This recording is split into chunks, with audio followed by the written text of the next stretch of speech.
নতুন একটা ঘটনায় যাব এবং এই ঘটনাটি যিনি পাঠিয়েছেন, ঘটনার শুরুতেই লিখেছেন ৩৩৩ নাম্বার রুমের রহস্য। পাঠিয়েছেন খালিদ মাহমুদ। ঘটনাটি ঘটে ঢাকায় অবস্থিত ৫ তারকা একটা হোটেলে। নিরাপত্তার স্বার্থে এবং অন্যদের ব্যক্তিগত গোপনীয়তা বজায় রাখতে আমি এখানে বাকিদের ছদ্মনাম ব্যবহার করছি। আমি সেই হোটেলের একজন টাইটেনিয়াম মেম্বার। ফলে সেখানে নিয়মিত যাতায়াত এবং দীর্ঘ অবস্থানের সুবাদে কর্তৃপক্ষের সাথে আমার বেশ সুসম্পর্ক। আমি চাই না সে সম্পর্কে কোনো চিড় ধরুক বা ভুল বোঝাবুঝির সৃষ্টি হোক, তাই হোটেলের নামটি অপ্রকাশিতই রাখলাম। ভূমিকা না বাড়িয়ে আমি সরাসরি ঘটনার বিবরণে প্রবেশ করছি। টানা তৃতীয় দিনের মতো ঘুম নেই। ফজরের আজান শুনে অনেক সময় পেরিয়ে গেছে, অথচ চোখের পাতা এক করা হয়নি। শীতের প্রকোপ ভালোভাবে অনুভূত হচ্ছে, শরীরে একটা অদ্ভুত ক্লান্তি। একটু চোখ বন্ধ করতে চেষ্টা করলাম, কিন্তু ঠিক তখনই ফোনে কল এলো আরিফ ভাইয়ের। বাইরে যাওয়ার ডাক পড়ল। ফ্রেশ হয়ে নাস্তা সেরে তাড়াহুড়ো করে চলে গেলাম ঢাকার একটি ৫ তারকা হোটেলে, যেখানে আমার রুটিন অনুযায়ী নিয়মিত যাতায়াত। লবিতে বসেই ভাইয়ের সাথে মিটিং শুরু হলো। আমি পুলের কাছে পুল ক্যাফেতে বসে পড়লাম। পানির ঝিলমিল রিফ্লেকশনে সূর্যের আলো খেলে যাচ্ছে। সাদা চামড়ার একজন ভিনদেশি তরুণী সুইমিং করছে, আর অন্য পাশে একজন বাবা তার সন্তানকে সাঁতার শেখাচ্ছেন। শীতের রোদ পুলের পানিতে প্রতিফলিত হচ্ছে, তবে মনের মধ্যে কিছু অদ্ভুত ভাবনা বারবার ঘুরছিল আমার। কয়েকদিন ধরে এলোমেলো স্বপ্ন দেখছি, অদ্ভুত, ভয়ানক। কিছুতেই বুঝতে পারছিলাম না কেন এসব স্বপ্ন আসছে, তবে স্বপ্নগুলো আমাকে ক্লান্ত করে তুলছিল। হঠাৎ খালিদ ভাই আমার নাম ডেকে এক মুহূর্তের জন্য মনোযোগ ফিরিয়ে নিল ক্যাফের সেবক ছেলেটি। এখানে এলে নিয়মিতই আমার খোঁজ খবর নেয়। কেমন আছেন আপনি? হাসি মুখে জিজ্ঞেস করলো। তার হাসি দেখে মনটা ভালো হয়ে গেল। কিছু সময় তার সাথে গল্প করলাম। তারপর আরিফ ভাই এলে ক্লায়েন্টদের নিয়ে মিটিংয়ে বসলাম। মিটিং শেষ হতে হতে সন্ধ্যা হয়ে এলো।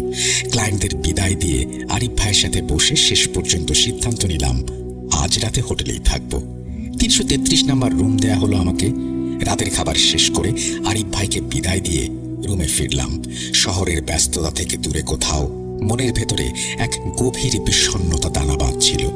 গান শুনতে শুনতে কখন যে ক্লান্তিতে চোখ জোড়া লেগে গিয়েছিল টের পাইনি। হঠাৎ গভীর রাতে ঘুমটা ভেঙে গেল। চোখ খুলতেই দেখি পুরো ঘর ঘুটঘুটে অন্ধকার, অথচ আমার স্পষ্ট মনে আছে আমি লাইট নেভাইনি। ভাবলাম হয়তো ঘুমের ঘোরে আমিই বন্ধ করেছি, কিন্তু শীতের রাতে এসি চললেও আমার শরীর ঘামে ভিজে একাকার হয়ে যাচ্ছিল। ঘুরতে তখন রাত ২টার বেশি। অন্ধকারেও আমি খুব স্পষ্টভাবে অনুভব করলাম এই ঘরে আমি একা নই, কেউ একজন অতি সন্নিকটে নিঃশ্বাস ফেলছে। মনের ভুল ভেবে চোখ বন্ধ করে ঘুমানোর চেষ্টা করলাম, কিন্তু সেই অস্তিত্বের উপস্থিতি যেন আরো প্রকট হয়ে উঠল। আমি এবার চোখ খুলে তাকালাম। জানালার পর্দার ফাঁক দিয়ে রাস্তার বিলবোর্ডের হালকা ঝাপসা আলো রুমে আসছিল। আমি না চাইতেই চোখে পড়ে গেল রুমে থাকা টেবিলের শেষ প্রান্তে টেবিল ল্যাম্পের পাশটা। অবিশ্বাস্য। আমি যদি জানতাম সেদিন আমি এমন এক অস্তিত্ব দেখব, কখনোই সেখানে থাকার সাহস দেখাতাম না। সেই অস্পষ্ট আলোয় টেবিলের কোনায় যা দেখলাম তার জন্য আমি প্রস্তুত ছিলাম না। একটি ছোট শিশু সেখানে বসে আছে।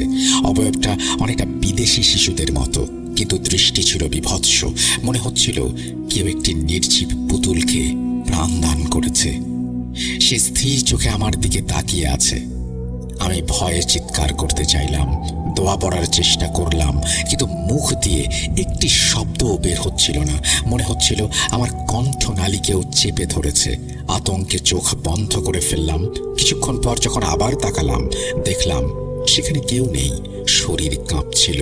দ্রুত ডান দিক থেকে বাম দিকে ফিরে নাইট স্ট্যান্ডের লাইটটি জ্বালাতে গেলাম।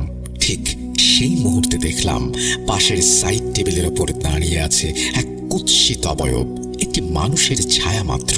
এবার আমার বুঝতে বাকি রইল না যে খুব অশুভ কিছু আমার সাথে ঘটছে। মনে মনে সৃষ্টিকর্তাকে স্মরণ করতে লাগলাম, দোয়া পড়লাম। এক মুহূর্তের ব্যবধানে সবকিছু স্বাভাবিক হয়ে গেল। প্রচন্ড তৃষ্ণায় এক নিঃশ্বাসে 1 বোতল পানি পান করলাম। প্যারানর্মাল বিষয়গুলো আমার কাছে নতুন নয়, কিন্তু এমন অভিজ্ঞতা আগে কখনো হয়নি। তারপরে সবকিছু ঠিকঠাক লাগছিল না। সবকিছু স্বপ্ন ছিল নাকি বাস্তব ভাবতে ভাবতে শুনলাম বাইরে এক রুম থেকে লন্ড্রিম্যানের আওয়াজ আসছে। পর্দা সরিয়ে দেখলাম বেলা হয়ে গেছে, সূর্যের রশ্মি রুমে ঢুকেছে। ঘটনা এখানেই শেষ হলে পারত ভেবে নিতাম। হয়তো দেখার ভুল বা ডিপ্রেশনের কোনো কিছু কারণে এলোমেলো দেখে ফেলেছি। তবে ঘটনা এখানে শেষ হলো না। ফ্রেশ হয়ে নিলাম। হোটেল থেকে চেক আউট করে কিছু কাজ ছিল, সেগুলো নিয়ে ব্যস্ততায় সারাটা দিন খুব সাধারণভাবেই কাটালাম। সন্ধ্যায় দেখা হলো আরিফ ভাইয়ের সাথে। এই বিষয়টি আমি যখন ভাইয়ের সাথে শেয়ার করলাম, তিনি অনেক সময় নিয়ে আমার দিকে তাকিয়ে থেকে বললেন, 333 নম্বর রুম? হ্যাঁ, 333। বারবার একই প্রশ্ন করল। প্রথমে বিরক্ত হলেও পরে বুঝলাম বিষয়টি স্বাভাবিক নয়। শেষ পর্যন্ত আরিফ ভাইয়ের কাছে শুনলাম আমাদের ছোট এক বোনের সাথেও 333 নম্বর রুমে একই ধরনের ঘটনা ঘটেছে। সাথে সাথে তাকে আসতে বললাম। আরিফ ভাই সিনথিয়াকে ফোন দিয়ে জরুরিভাবে নিয়ে এলেন। যদিও এটি ছদ্মনাম, ঘটনা বলার স্বার্থে এই নামটি ব্যবহার করছি। ঘণ্টাখানেকের ভেতর সিনথিয়া এসে পৌঁছালো। ভাই, আরিফ ভাই যা বলল ফোনে তাকে সত্যি? খুব আগ্রহ এবং আতঙ্কিত চেহারা নিয়ে আমাকে জিজ্ঞেস করলো সিনথিয়া। ও, তোকে অলরেডি বলে দিয়েছে আরিফ? আমি প্রশ্ন করলাম সিনথিয়াকে। এরপর বললাম, হ্যাঁ, ঘটনা সত্য। আরিফের কাছে আমিও শুনলাম তুইও নাকি এই রুমে ছিলি একা। কি ঘটেছিল সেদিন বলতো? সিনথিয়া ফোনটা বের করে আমাকে বলল, ভাইয়া, ঘটনাটি আমি লিখে রেখেছিলাম, আপনাকে পাঠিয়েছি, পড়ে নেবেন। আমি এই ঘটনার মনে করতে চাই না। এরপর গল্প গুজব করে সবাইকে বিদায় দিয়ে সেদিন রাতে বাসায় ফিরে এলাম। রাতে মনে হলো, আচ্ছা, সিনথিয়ার সাথে কি ঘটেছিল সেটা জানতে ফোন বের করে পড়া শুরু করলাম। সিনথিয়া আমাকে যেভাবে লিখেছিল আমি সেভাবেই উপস্থাপন করছি। সিনথিয়ার ডায়েরি থেকে 21 ডিসেম্বর 2024। একটা দিনের শেষ আর রাতের অন্ধকারে যেন রহস্যের ছায়া নেমে এসেছিল। সেদিন হোটেলের 333 নাম্বার রুমে ছিলাম। অনেকবার এসেছি, কিন্তু কখনো এই ধরনের অদ্ভুত এবং রহস্যময় অভিজ্ঞতার সম্মুখীন হইনি। তবে সেদিন কিছু অস্বাভাবিক ঘটনার সূত্রপাত হয়। সকালবেলা হোটেলে পৌঁছানোর পর দিনের রুটিন মেনে কাজগুলো শেষ করলাম। মিটিংগুলো, ফোন কলগুলো সবকিছু শেষ করে যখন রাত 12টা বাজল, তখন ক্লান্ত হয়ে পড়েছিলাম। চোখে প্রচণ্ড ঘুম। একটু পরেই ঘুমের অস্বস্তি অনুভব করায় 12:24 ফোনের রিং শুনি। আমার এক আন্টি ফোন করেছে। ঘুমের মধ্যেই ফোন ধরলাম। সঙ্গত কারণেই বিরক্ত বোধ করলাম। কিছুটা বাধ্য হয়েই কথা বললাম, আর তারপর কলটি কেটে গেল। এবার আর ঘুম আসছিল না। এরপর এদিক সেদিক ফোন করতে লাগলাম। কথা বলতে বলতে 2টার দিকে ঘুম আসলো। আমি যখন ঘুমাই সবসময় রুমের লাইট বন্ধ করে ঘুমাই। অন্ধকার ছাড়া আমার ঘুম আসে না। আমি সোফা থেকে সোজা বিছানায় চলে যাই ঘুমাতে। তবে বেশি সময় আর ঘুমাতে পারলাম না। 3:30টার বেশি হবে রাত। তখন আমার ঘুম ভেঙে গেল। স্পষ্ট শুনছি আমার রুমের ওয়াশরুমে কেউ কাপড় ধুচ্ছে। মনে হচ্ছে কেউ কাপড় কাচ্ছে। থতমত খেয়ে গেলাম। এও কি সম্ভব? তখনও প্যারানর্মাল কিছু হতে পারে মাথায় আসেনি। প্রথমে আমি ভাবলাম যে আমার আশেপাশে হয়তো কোনো রুমে এরকম ঘটনা ঘটছে। তবে শব্দটা স্পষ্ট আমার রুম থেকেই আসছিল। উঠে ওয়াশরুমের দিকে যেতেই শব্দটা ধীরে ধীরে বন্ধ হয়ে গেল। লাইট জ্বালিয়ে দেখলাম ওয়াশরুমের ফ্লোরে কিছুই নেই। এরপর ওয়াশরুম থেকে বের হয়ে লাইট অফ করে বিছানায় গেলাম। ভাবলাম ভুল শুনেছি। শুয়ে একাত ওকাত করছিলাম। এর মধ্যে ডান কাত হয়ে শুলাম। অনুভব করলাম আমার পাশেই কেউ একজন বাঁ কাত হয়ে শুয়ে আছে। আমি প্রথমে আতঙ্কিত হইনি। এমন ভুলভাল অনুভূতি এর আগেও হয়েছে। তবে এবার যখন ভালোভাবে খেয়াল করলাম, নিঃশ্বাস ফেললে যেমনটা অনুভূত হয় তেমন অনুভূতি হচ্ছিল। এবার একটু ভয় কাজ করা শুরু করলো। সাথে সাথে ঘুরেই দেখলাম 2টা চোখ বড় বড় আমার দিকে তাকিয়ে আছে। তবে আমার পাশে না, ঠিক দরজার পাশে থাকা ওয়াশরুমের দরজার দিকে উঁকি দিয়ে। প্রথমবার যখন এই অনুভূতি হলো, এটা যা ঘটছে সেটা যে বাস্তব, এটা আমি কল্পনাও করিনি। ভাবছি ভুল দেখেছি। আমি নিঃশ্বাস বন্ধ করে ফেললাম। আমি আবার ভাবলাম এটিও হতে পারে আমার পুরোটাই মনের ভ্রান্তি। কিন্তু অদ্ভুতভাবে আমার চোখ বন্ধ করে আমি আবার খুলতেই দেখলাম কোনো কিছুর উপস্থিতি নেই। রুমে শূন্যতা। ভয় আমাকে ঘিরে ধরল। কিন্তু সেই সময়েই আমার ফোন হাতে নিয়ে সময় দেখলাম 3টা 46 আমি কি ভুল দেখলাম? মনে হলো কিছুতেই বিশ্বাস করতে পারছি না। কিছু করে যেন মনে হয়েছিল যা দেখছি এক ধরনের বিভ্রম। তবে আমি ঘুমোতে চেষ্টা করলাম। তবুও মনে হচ্ছিল কিছু একটা ছিল যা আমাকে ঘিরে রেখেছিল। এক অদৃশ্য শক্তি যেন আমার পাশে বসে আমাকে দেখছিল। ঘুমের জন্য যখন আমি চোখ বন্ধ করলাম, সেই অদ্ভুত অনুভূতি আর গেল না। ভৌতিক গল্প শুনে আমি বড় হয়েছিলাম, তবে বিশ্বাস করতাম এই পৃথিবীতে ভূত প্রেত অশরীরী কিছুই নেই। তারপরও সেদিন আমি যে ভয়টা অনুভব করেছিলাম তা কাউকে বললে হয়তো সে বিশ্বাস করবে না। ওইটা হয়তো মনের ভুল ছিল, কিন্তু ওই রুমে যতটুকু সময় ছিলাম সেটা আমাকে এক অন্য দুনিয়ায় নিয়ে গিয়েছিল। লেখা দেখে বুঝলাম আমার আর সিনথিয়ার অভিজ্ঞতা হুবহু মিলে যাওয়ায় আমার সন্দেহ নিশ্চিত বিশ্বাসের রূপ নিয়েছে। মাঝে কয়েকটা দিন চলে গেল, ব্যস্ততা বাড়ল, হোটেলে মাঝে যাওয়া হয়নি অনেকটা সময়। হুট করে একদিন আরিফ ভাইয়ের সাথে হোটেলে একটা মিটিং অ্যাটেন্ড করতে যেতে হয়। মিটিং শেষ করতে করতে রাত প্রায় 11টার বেশি বেজে যায়। এদিকে সকাল 7টার ভেতর ঢাকার আরেকটি জায়গায় যেতে হবে। সবকিছু চিন্তা করে আমি আর আরিফ ভাই চিন্তা করলাম আজকে রাতে হোটেলেই থাকবো। দুজনে রুম বুক দেওয়ার জন্য রিসিপশনের দিকে এগোলাম। পৌঁছে দেখলাম আমাদের পরিচিত একটা লোক সেখানে রিসিপশনে আছেন, এখানকার পুরাতন স্টাফ। রেগুলার যাতায়াতের কারণে তার সাথেও ভালো সম্পর্ক গড়ে উঠেছে। সে রুম বুক দিতে এবং কার্ড রেডি করতে থাকে। এদিকে আরিফ বলে, আপনার সাথে কি আসলেই সেদিন ওই ঘটনাটা ঘটেছে? আমার কেন যেন বিশ্বাস হয় না এই জায়গার মতো একটা স্থানে এরকম ঘটনা ঘটতে পারে। আমি হাসি দিয়ে বলে উঠলাম, তাহলে আপনি একদিন থেকে দেখেন কি হয়, সেই অভিজ্ঞতা অর্জন করেন। আরিফ ভাই বলল, আচ্ছা এই রিসিপশনের এই লোকটাকে জিজ্ঞেস করি তো, তিনি এরকম কোনো ঘটনা শুনেছেন কিনা। এর মধ্যেই রুমের কার্ড নিয়ে আমাদের দিকে এগিয়ে আসলো রিসিপশনের লোকটা। আরিফ ভাই জিজ্ঞেস করলেন, আপনাদের এখানে 333 নম্বর রুমে কোনো প্যারানর্মাল ঘটনা ঘটেছে আগে পরে? লোকটা বললেন, না তো স্যার, কোনো সমস্যা হয়েছে স্যার? আরিফ ভাই জবাব দিতে যাবেন, তখন আমি বলে উঠলাম, না তেমন কিছু না। রিসিপশনের লোকটা এবার আমার দিকে একবার তাকাচ্ছেন, আবার পাশে থাকা তার কার্ডের দিকে তাকাচ্ছেন। আরিফ ভাই কার্ডটা হাতে নিয়ে দেখলেন 333 নম্বর রুমের কার্ড। আমাকেও দেখালেন। দেখার সাথে সাথে বুকের মধ্যে ঝিলিক দিয়ে উঠল। আরিফ ভাই কিছুটা চ্যালেঞ্জের সুরেই বললেন, চলেন তো আজ দেখি কি হয়। আমি মাথা নেড়ে সায় দিলাম। কথা বলার মতো শক্তি পাচ্ছিলাম না, কি বলবো সেটাও বুঝে উঠতে পারছিলাম না। আরিফের সাথে লিফটে উঠে সেকেন্ড ফ্লোরে গিয়ে রুমে প্রবেশ করলাম। কার্ড পাঞ্চ করতেই দরজা খুলে গেল। ভেতরে লাইট জ্বালালাম। রুমে ঢোকার পর থেকেই আমার শরীর ভারী হতে শুরু করলো। আমি সোফায় বসে হঠাৎ মনের অজান্তেই বলে উঠলাম, রুমে কেউ থেকে থাকলে আমাদের জানান, আমরা আপনার ক্ষতি করতে আসিনি। কেন এই কথাটা বললাম আমি নিজেও জানি না। কথাটা শেষ হওয়া মাত্রই ধপ করে রুমের লাইট নিভে গেল। ফোনের আলোতে দেখলাম আরিফ ভাই ভয়ে কুঁকড়ে আমার পাশে এসে দাঁড়িয়েছেন।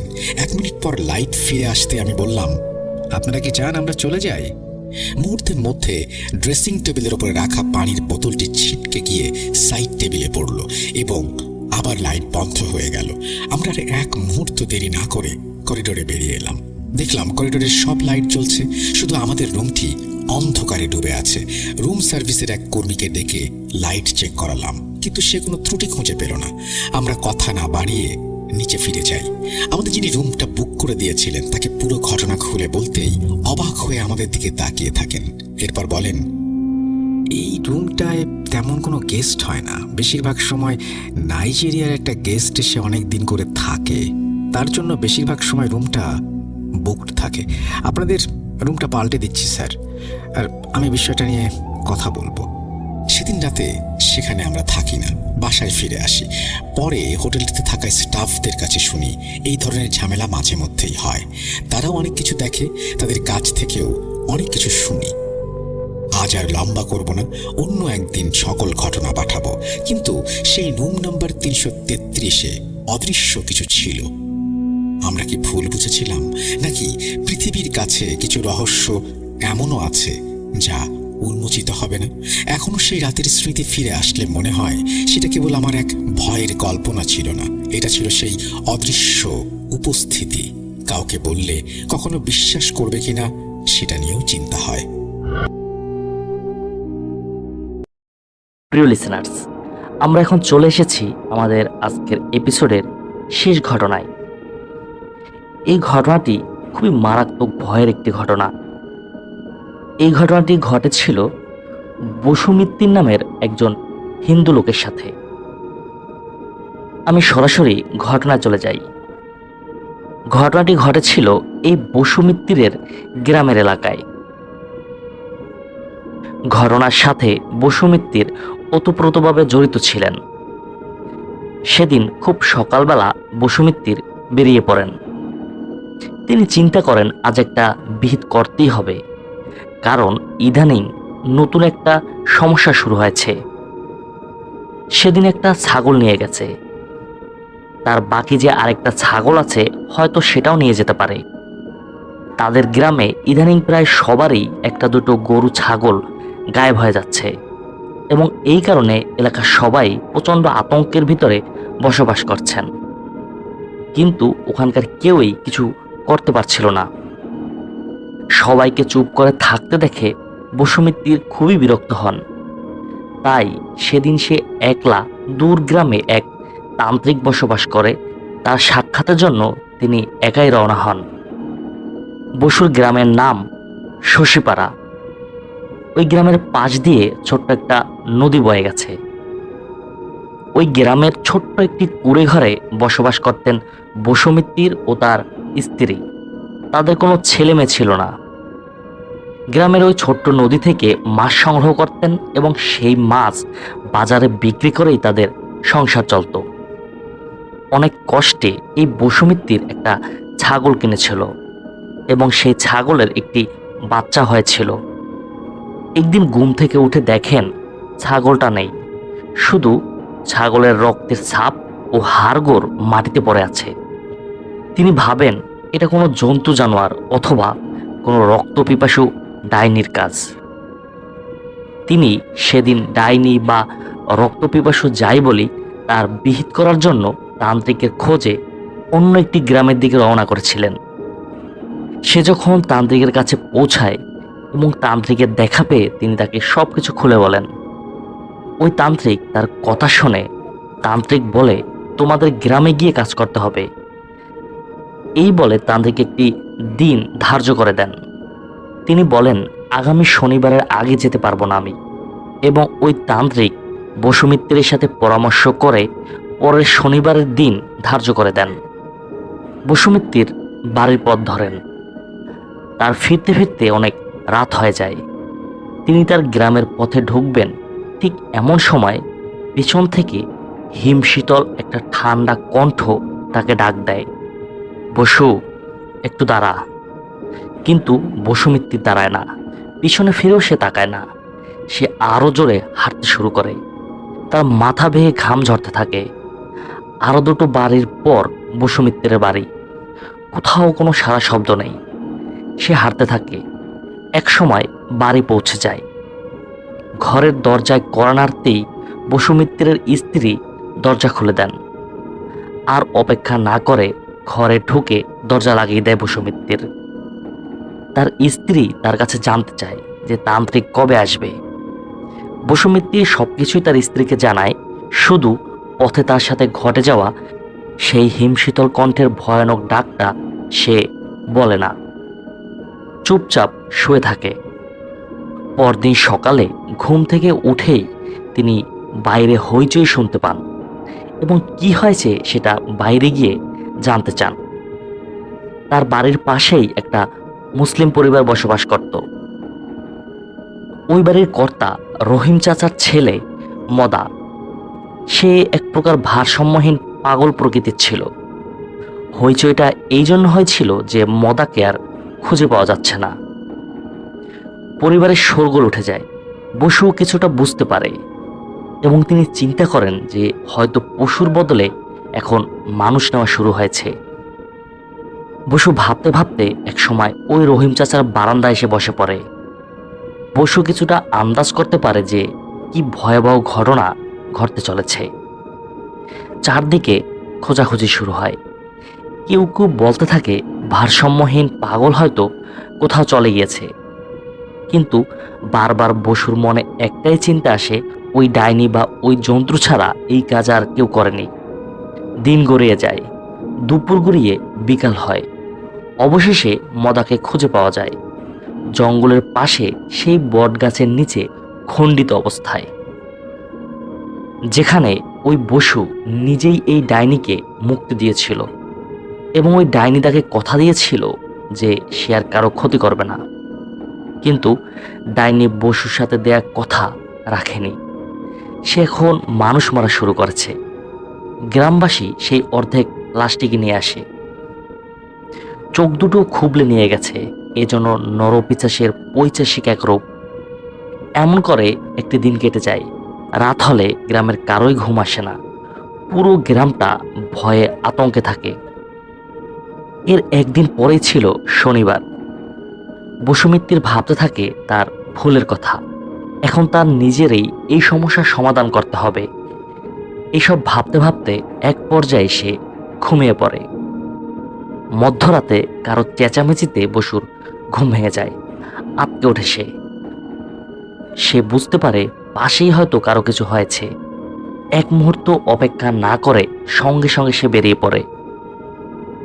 তার পাশে আরেকটা বাসায়, সাবুদের বাসায় কি যেন হয়েছে। বসু ছুটে যায় সেদিকে। তখন সাবুর বাবা এগিয়ে এসে তাকে সবকিছু খুলে বলে। সাবু নাকি মধ্যরাতে ঘর থেকে বেরোয়। তারপরেই সাবুর চিৎকার শুনতে পাওয়া যায়। আর অপেক্ষা না করে সাবুকে খুঁজতে শুরু করে সবাই। বসু তার সাথে বেরিয়ে পড়ে। বসুর তখন মনে পড়ে যায় সেই বটগাছের কথা। বসু প্রথমে ওখানেই খুঁজতে চলে যায়। বসুর পিছন পিছন গ্রামবাসীরাও যায়। তারা দেখতে পায় সাবুকে ধরে আছে রক্তাক্ত একটা হাত। বসুর পায়ের আওয়াজ পেয়ে পেছনে ফিরে তাকায়। বসুকে দেখে ওই ভয়ানক জন্তুটি মুচকি হাসি দেয়। তার রক্তে মাখা দাঁত বেরিয়ে আসে। নিমেষেই সাবুকে নিয়ে জঙ্গলের মধ্যে উধাও হয়ে যায় সে। পুরো গ্রামবাসী ব্যাপারটা উপলব্ধি করতে পারেন। তারা ডাইনিটাকে চিনতে পারেন, কেননা বহু বছর আগে এই ডাইনিকেই তারা হত্যা করে এখানে কবর দিয়েছিল। কালো জাদু করত। কালো জাদুর কারণে গ্রামের মানুষকে এক এক করে বলে দিত সে। ডাইনি ফিরে এসেছে তার হত্যার প্রতিশোধ নিতে। সেদিন রাতে গ্রামবাসীরা তাদের যার যার ঘরে ফিরে যায়। বসুও ফিরে আসে। পরদিন সকালে বসু আবারও রওনা দেন তান্ত্রিকের বাড়ির উদ্দেশ্যে। এবার বসু একা যায় না, গ্রামের কয়েকজন লোকও বসুর সাথে যায়। তখন ওই তান্ত্রিক তাদের বলে, ওই ডাইনি আমার চেয়ে শক্তিশালী। তাকে শেষ করার জন্য গ্রামের আরেকজনকে বলে দিতে হবে। এই কাজটি খুব কঠিন। তারা এতে রাজি হয়। তান্ত্রিককে নিয়ে তারা গ্রামে প্রবেশ করে। তান্ত্রিক এবার বলে ডাইনির আরও একটি মানুষ লাগবে। এতে করে তার 100 পূরণ হবে। ফলে সে আরও শক্তিশালী হবে। আমরা কেউই তখন তার সাথে পেরে উঠব না। আমার একজন মানুষ চাই যার মাধ্যমে ওর ক্ষমতা শেষ করে দিব। তবে সে মানুষটির বলি হয়ে যাবে। তান্ত্রিকের এই প্রস্তাব ওই গ্রামের সকল মানুষ অস্বীকার করে, কিন্তু বসু রাজি হয়। কেননা বসু জানে তার কারণেই এইসব ঘটছে। এখন তাকেই এটা বন্ধ করতে হবে। বসু জঙ্গলের ধারে সেই বট গাছটিকে দেখিয়ে দেয় যেখানে সে ওই ডাইনিকে মুক্ত করেছিল। তান্ত্রিক জঙ্গলের শেষ সীমানায় ও বট গাছের চারদিকে মন্ত্রসহ ব্রেক মেরে দেন এবং সন্ধ্যার জন্য অপেক্ষা করতে থাকেন। কেননা মূল কাজটি সন্ধ্যার পরেই করতে হয়। এক পর্যায়ে সন্ধ্যা নেমে আসে। তান্ত্রিক বসুর গায়ে মন্ত্র দিয়ে ফু দেয়। শেষের দিকে বসুমিত্তিরকে ওই বটগাছের নিচে পাঠিয়ে দেয়া হয়। বসু বিন্দুমাত্র ভয় পায় না। সে সেখানে অপেক্ষা করতে থাকে। এক পর্যায়ে বসু ও ডাইনি মুখোমুখি হয়। ডাইনি বসুর কানের কাছে ফিস ফিস করে বলে, তুই একদিন আমাকে মুক্তি দিয়েছিলি। তোর কি মনে হয় আমি তোকে মারবো না? ডাইনি বলে, একদিন তুই আমাকে মুক্তি দিয়েছিলি। তোর মতো ভালো মানুষ হয় না। আজ গ্রামবাসীদের বাঁচানোর জন্য তুই এসেছিস। আমি তোকে মারতে পারবো না। আজ তুই আমাকে শেষ কর। বলেই কিছু একটা এগিয়ে দেয় আর তান্ত্রিকের দেওয়া পেরেকগুলো উঠিয়ে নিতে বলে। বসু সেটা উঠিয়ে নেয়। বসু ও ডাইনি মুখোমুখি। এবার ডাইনি কিছুই করে না, চেয়ে থাকে বসুর দিকে। বসু আর এক মুহূর্ত অপেক্ষা করে না, ডাইনিকে শেষ করে দেয়। ডাইনির চিৎকার গ্রাম ছেড়ে দূর দূরান্তে পৌঁছে যায়। সবাই এটা শুনতে পায়। সবাই দেখে একটি কালো ছায়া গ্রাম থেকে দূরে চলে যায়। হাঁপ ছেড়ে বাঁচে গ্রামবাসী। প্রিয় লিসেনার্স, ঘটনাটি এটুকুই। ঘটনাটি ঘটেছিল কলকাতার কোনো একটি গ্রামে। ঘটনাটা কতটুকু সত্য বা কতটুকু মিথ্যা, এই বিষয়টা আপনাদের উপরে ছেড়ে দিলাম। ঘটনার কিছু কিছু অংশ আমার কাছে অবিশ্বাস্য মনে হয়েছে, আপনাদেরও তেমনটাই মনে হতে পারে। তবে যাই হোক, অলৌকিক ঘটনা ততক্ষণই ভালো লাগে যতক্ষণ সেটা নিজের সাথে না ঘটে। প্রিয় লিসেনার্স, এই ছিল আমাদের আজকের এপিসোড। আমাদের আজকের এপিসোডের এই 3টি ঘটনা খুব কষ্ট করে সংগ্রহ করা। যদি আপনাদের ঘটনাগুলো সামান্যতম ভালো লাগে, আমারও খুবই ভালো লাগবে। আর আপনাদের ভালো লাগা বা না লাগা এই সম্পর্কে অবশ্যই আমাকে কমেন্ট করে জানাবেন। বা আপনাদের যদি কারো পছন্দের কোনো ঘটনা থাকে, সেই সম্পর্কেও আমাকে জানাতে পারেন। আমি চেষ্টা করব আপনাদের পছন্দের মূল্যায়ন করতে। প্রিয় লিসেনার্স, মহান আল্লাহ তাআলার এই দুনিয়ায় কত যে রহস্য লুকিয়ে আছে তার ধারণা আমরা করতে পারি না। মহান আল্লাহ তাআলার কাছে ফরিয়াদ থাকবে এই ধরনের সকল সমস্যা থেকে তিনি যেন আমাদের হেফাজত করেন। প্রিয় লিসেনার্স, আপনারা যারা আপনাদের জীবনে ঘটে যাওয়া কোনো ঘটনা অথবা আপনার জানা কোনো সত্য ঘটনা আমাদের পাঠাতে চান, তারা ঘটনা লিখে অথবা রেকর্ডিং করে পাঠিয়ে দিন আমাদের হোয়াটসঅ্যাপ নাম্বারে। এই ভিডিওর নিচে ডিসক্রিপশন বক্সে আমাদের হোয়াটসঅ্যাপ নাম্বার দেওয়া আছে। আর আপনাদের সবার কাছে অনুরোধ থাকবে আমাদের এই ছোট্ট চ্যানেলটি সাবস্ক্রাইব করার জন্য। ইনশাল্লাহ পরবর্তী ঘটনা শোনার আমন্ত্রণ জানিয়ে আজকের মতো এখানেই বিদায় নিচ্ছি। আসসালামু আলাইকুম।